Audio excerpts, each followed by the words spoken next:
Right now, I want to talk about beef, horse products, and all the rest of it, processed food products. If you've got a freezer full of processed food products and you've decided, I don't think I fancy that anymore, I really don't because of the horse meat scandal, what should you do with it and what should you do in its place? Let's speak to dietitian Nigel Denby. Hi there, Nigel. Hello, Anne. Hi. Hello. So maybe we've got a whole, Berkshire full of people with freezers full of processed food they just don't want to cook anymore. They should maybe learn to cook stuff from scratch. Well, that's a good start, but of course you've got to think what you're going to do with what you've already bought. And the first thing I would say is get back to where you bought it from, ask for a refund, and I think most retailers now are accepting that their customers just don't want to take the risk with pre-prepared meat products, and understandably.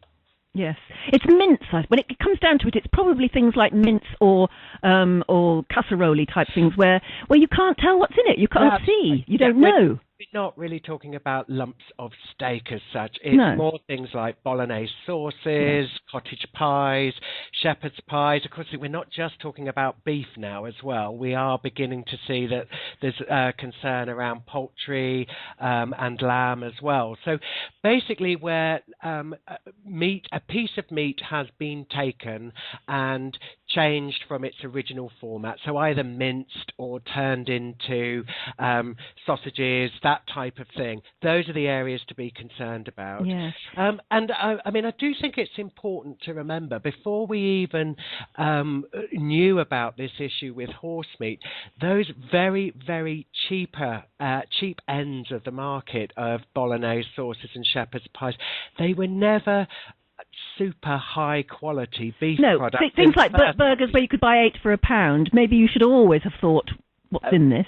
There is a lot in the old adage of you do get what you paid for. And yeah, absolutely. The mince that was produced to make those 8 burgers for £1 wasn't produced in a way that any of us would find particularly attractive if we really got down to the nitty-gritty. But we do have this issue that now we don't even think that those products are necessarily going to contain beef. And if you're worried, take them back, get your money back, and then buy meat that you can actually recognise over the counter. Go to your butcher, either over the counter in the supermarket, go to your local butchers and buy your mince there, where it's much, much easier to trace where it actually came from, and get some really, really simple recipes. You can download them free of charge from grubforlife.org.uk. Cook in batch and then freeze your own burgers, your own bolognese. It's actually quite easy. What's that website again? It's grubforlife.org.uk. And there are free recipes there, just ordinary bog standard, I was going to say, recipes for what to do with. This is totally easy, tried and tested family recipes.